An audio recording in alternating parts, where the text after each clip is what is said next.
नमस्कार, स्वागत है आपका नेटवर्क न्यूज में। आपके साथ मैं हूं सपना दुबे। जुकाम हो या कैंसर जैसी भयानक बीमारी, हर बीमारी का इलाज दवाइयां। बीमारी को झट से भगाने का सिर्फ एक ही उपाय।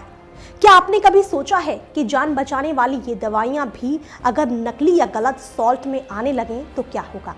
जैसा कि आप जानते हैं कि देश में नॉट ऑफ स्टैंडर्ड क्वालिटी की दवाइयां बाजार में धड़ल्ले से बिक रही हैं। आपकी सेहत, आपके स्वास्थ्य के साथ खिलवाड़ हो रहा है और यही आज का सबसे बड़ा मुद्दा है। आइए जानते हैं इन मेडिसिन्स की मैन्युफैक्चरिंग और टेस्टिंग के लिए कौन जिम्मेदार होता है। CDS को central drugs standard control organisation गुणवत्ता, सुरक्षा और असरदार दवाइयों के लिए जिम्मेदार है।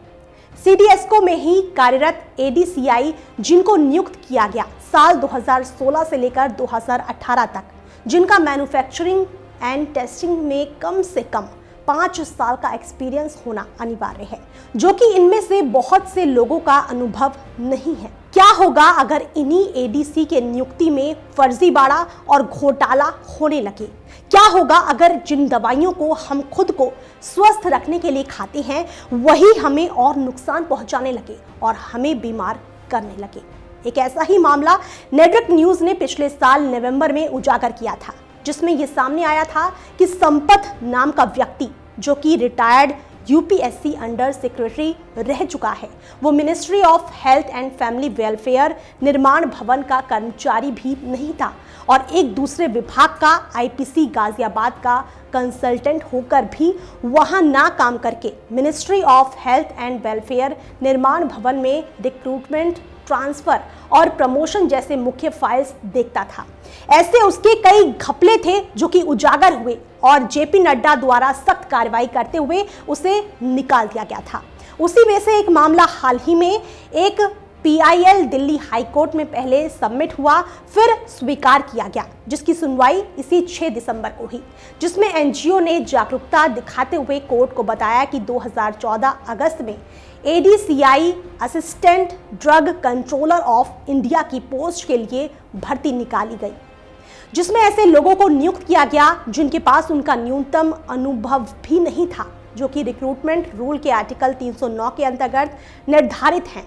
इस भर्ती में 10 लोगों में से 9 लोगों को नियुक्त किया गया, जिसमें से बहुत से लोगों के पास सिर्फ और सिर्फ रिसर्च एंड डेवलपमेंट का अनुभव था, तो कोई अध्यापक रहा था और एक ने तो फर्जी सर्टिफिकेट भी लगाए हैं, जो कि आर्टिकल 14, 16 और 309 कॉन्स्टिट्यूशन ऑफ इंडिया का उल्लंघन है, जिसका हाल ही में दिल्ली हाई कोर्ट ने ministry of health and family welfare निर्माण भवन को कार्रवाई करने के आदेश दिए हैं। PIL को स्वीकार करते हुए न्यायालय ने ये फैसला लिया।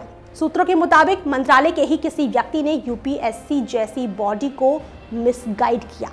Network news rejoice foundation NGO को दिल से धन्यवाद करता है, जिन्होंने जनता की सेहत से खिलवाड़ करने वाले गैर कानूनी तरीके से नियुक्त ADCI के खिलाफ आवाज उठाई और आम जनता के बारे में सोचा।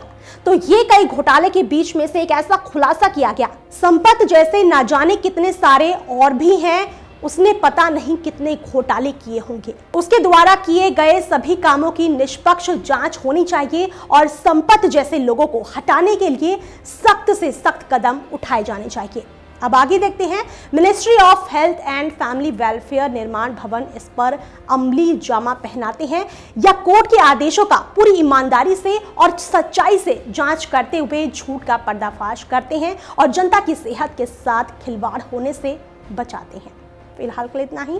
बाकी ऐसी और वीडियोस के लिए आप चैनल को सब्सक्राइब करना ना भूलें।